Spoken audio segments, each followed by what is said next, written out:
Snapdragon X launch, not quite Microsoft's Apple Silicon moment, but hey, they sleep and wake real good, which is actually, I mean that's a win. That's a genuine W. Right? I'm honestly, that would make me consider switching. Right there. What do I even do on my laptop? Browser like stuff? Nothing. Yeah. Do I look as tired as I think I do? I think we sort of both do. I think you probably look a little bit more tired because I probably got a little bit more sleep. But nice. But yeah. What were you up so late doing? Oh, just being me. I wasn't up nearly as late as you. Okay. Though. Yeah. So just dumb. Yeah. Nice. Yeah. Justifiably so, though, right? Yeah. Yeah. Cool. He needed the me time. Yeah. But like, I mean, yeah.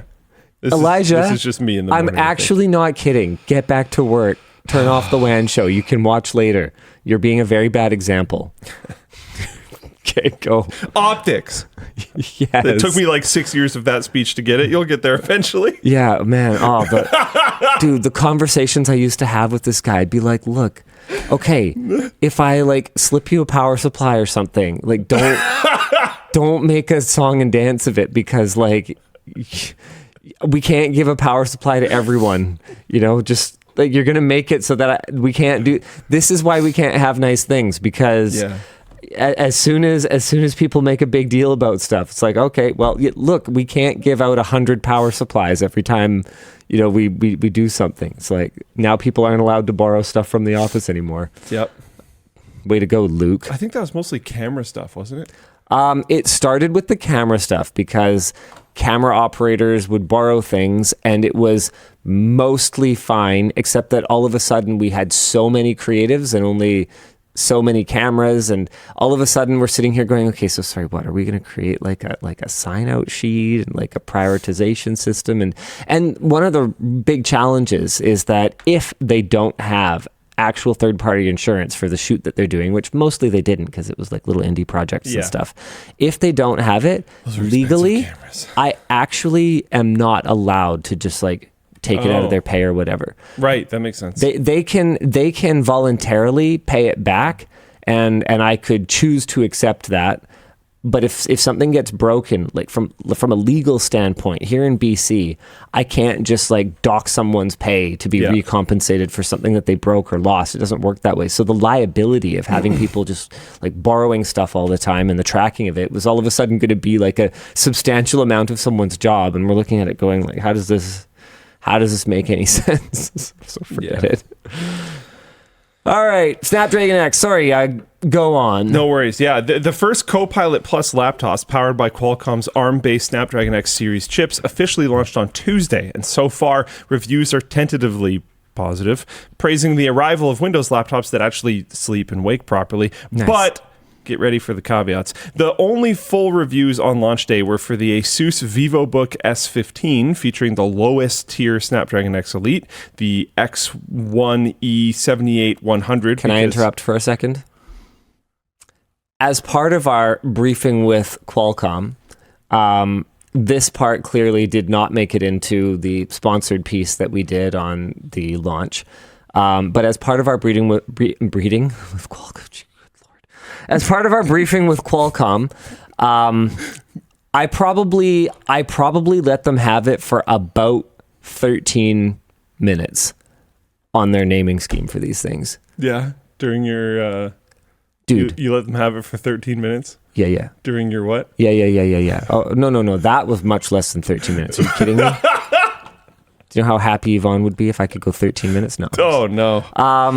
So that is the actual model number of that chip. X1E-78-100 is a consumer facing model number.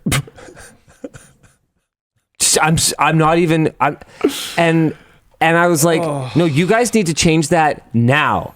And they're like, what's wrong with it?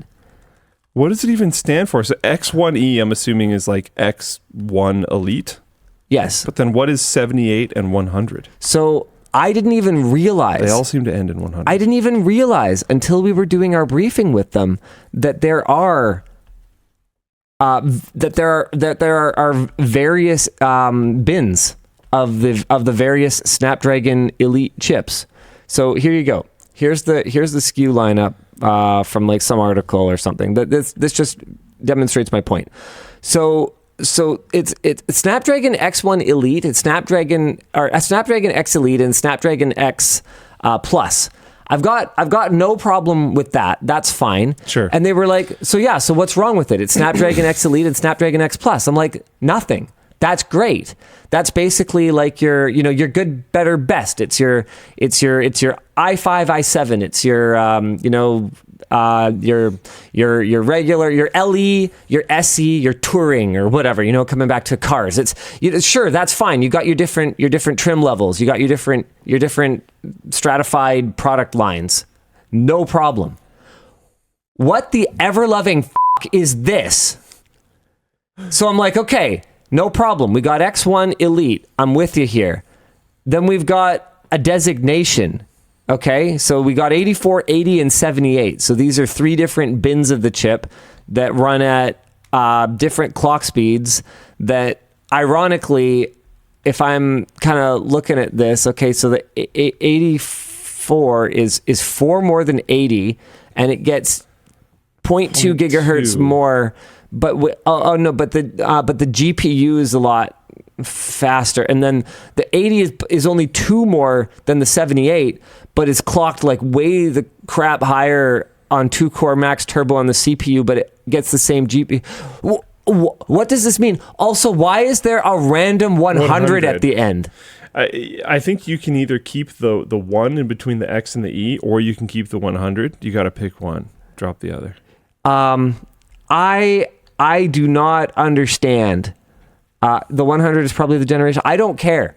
But then what's the 1 in between the X1E? Basically, what I told them was, I was like, look, have you ever been to London Drugs?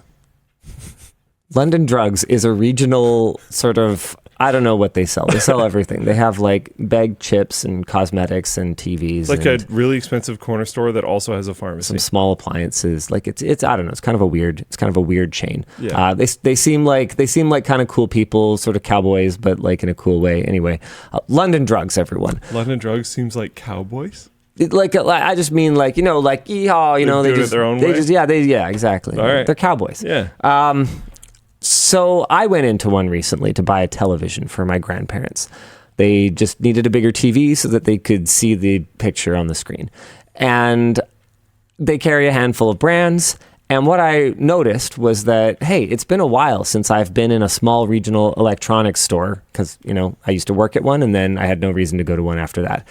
And I was trying to compare TVs to each other because I'd been out of the loop for a little bit. Sure. on budget TVs. Like I kind of know what's going on at the high end that everyone wants to talk to you about at a trade show or whatever. But right. In terms of what people actually buy, I was like, okay, well, I'm going to need to kind of refresh myself on, does this one, how many local dimming zones does this have? And does this one have how many HDMI inputs does this have, that kind of thing. And as I went around and I looked at the little product cards, right, I realized that they weren't comparable to each other at all. They told me basically nothing. And so this was custom, like this is our version of whatever. Well, there was no consistency. So Joe in the warehouse might have printed up this one, and then Sally in the front might have printed up this one, and she didn't look at what Joe did.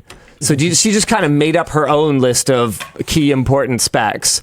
So they weren't comparable. I see. Okay. It was so hard to compare. And realistically, I talked to Sally. No, it was some dude. I don't remember their name, but I talked to someone and I was like, this is even less helpful. But that's what a lot of people are dealing with when they go to buy something. And frankly, the big box stores are not a lot better. And so like I was at a Costco and I was comparing the cards on the different PCs and TVs and stuff just because I was thinking about this afterward and I was like, yeah, it's better, but it's not consistent either. And so what I was talking to them about is I was like, look, this is confusing. This is going to end up on there. Like, what does it mean? And they brought out their decoder sheet, kind of like Intel has for their product names. And I was like, right, but the consumer's not going to have that. So basically, my problem so far, because we haven't gotten through the rest of the topic, is I would like to see a coherent naming scheme. I would like to see these. You know what? I give up. This is the same company that just has Snapdragon 8 Gen whatever. No, forget it. Let's keep going. It's just not going to happen. Yep. Carry on. Okay. Most performance and efficiency benchmarks have it matching or slightly exceeding Intel and AMD's current competitors, which is good to hear. It usually beats Apple's base M3 in multi-core, but is worse when it comes to single-core performance and efficiency. Gaming performance is still in question. The Copilot Plus PCs are not gaming laptops, but despite launching a dedicated website to catalog game compatibility, early reviews noted games like Overwatch 2 and Witcher 3 performed much worse than their ratings would actually suggest.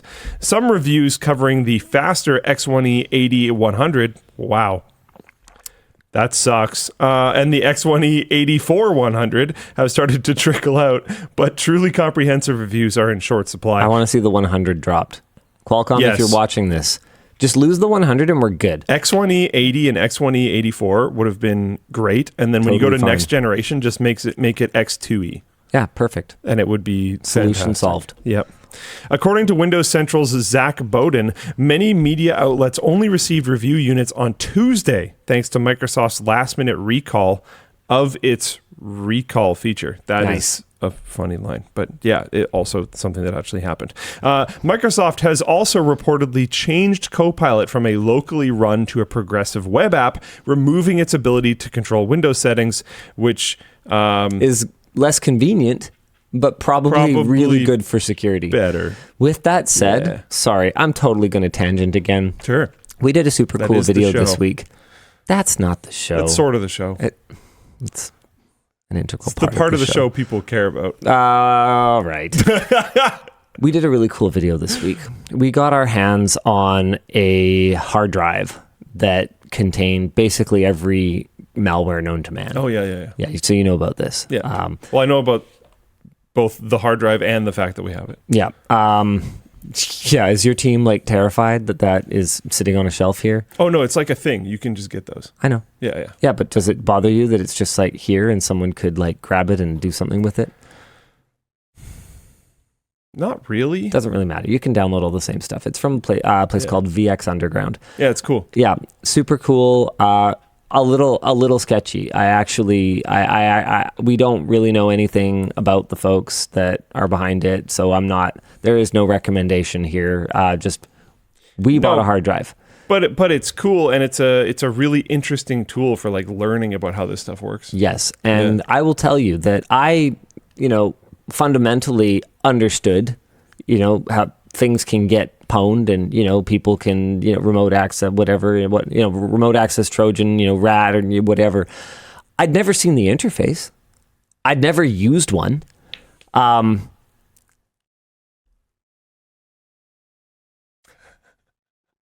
We fired up the boar rat, and like, oh my God.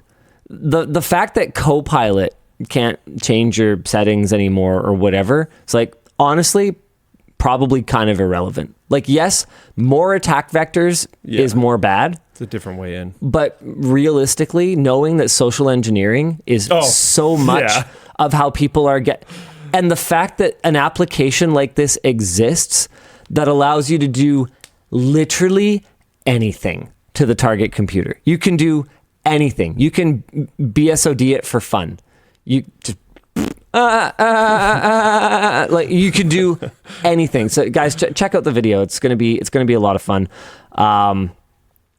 But basically what I'm saying is, it's probably good that Copilot is not going to be an attack vector. Less holes in the Swiss cheese. Less holes in the Swiss cheese, but realistically, there's a lot of holes in the Swiss cheese. Yeah, they don't call it Swiss cheese because it's a solid block right now. Modern Windows machines with Windows Defender are pretty good.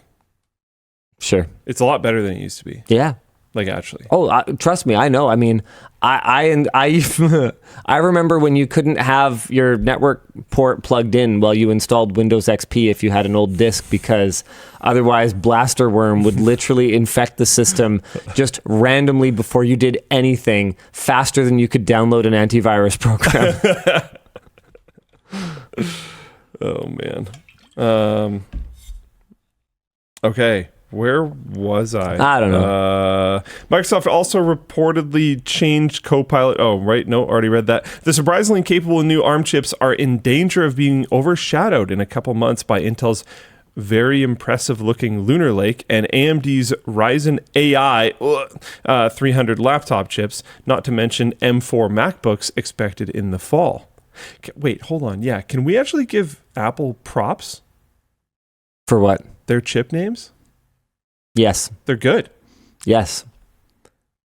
They are good. They're good. They're easy to understand. Extremely. What is an M1 Ultra? Quick. A better M1? Sort of.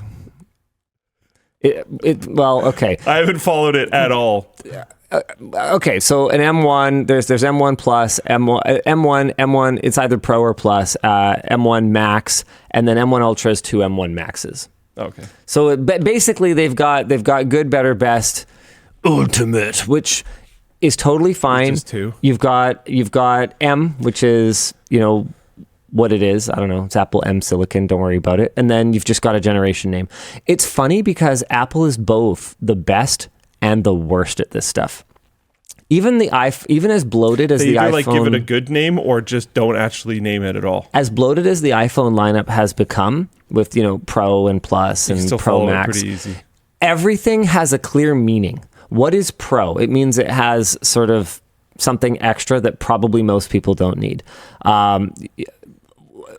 It got a little bit confusing when they did that generation. I forget what it was, where they had both the 8 and the 10, and then they skipped 9 or something like that when they had the X. The X, yeah. But at least there was a reason for it. It was the 10th anniversary, and the 3G and 3GS sort of generation had gotten a little muddy with respect to what gen was what, and they were kind of they were almost like fixing it, and okay, there has been, again, a little bit of muddiness where sometimes, you get a generational number on an iPhone, but it actually has the last gen chip. The current gen is like that, if I recall correctly, where only the Pro got the current gen chip. Okay, so things can get a little bit confusing. But shooting log, though. But year to year, it's very clear exactly which one you've got. And then they've got you're buying an iPhone. Then they've got stuff like the Mac Pro. They just keep calling it Mac Pro, and I'm expected to know what portion of which year it was released. I'm supposed to keep track of that. That's absolutely ridiculous. So I don't get it, because clearly Apple knows how to name things so that you understand that there's a benefit to upgrading to it, but sometimes they just don't want you to know that. You just have MacBook Air, and it's okay, yeah, I've got MacBook Air. Why can't I install a modern browser on it? What is this name? Sebas Contre? Sure. Conter? We got the Europeans in the chat today. There's going to be some names I can't pronounce very well. Nice. He said, but the processor completes the name now. This is the Mac Pro with M2 chip. Okay, well then that's good. That does help a bit. That helps a lot. That helps a lot. So, hey, kudos for improvement. Yeah. Yeah. Way to go. Yeah. I'm happy to see it. There are a lot of Mac Pros that do not have that in them, though, just to be clear. Yes. All right. Continuing. So there's the new Intel and AMD laptops coming, and also the new M4 MacBooks are expected in the fall. A new leak indicates that Qualcomm has more unannounced X series CPUs coming, although they are on the lower end of the lineup, so it probably isn't going to matter. We should stream this time of day more often. What the heck? We have significantly more viewers than usual. Is it just because it's abnormal? I have no idea. Nice.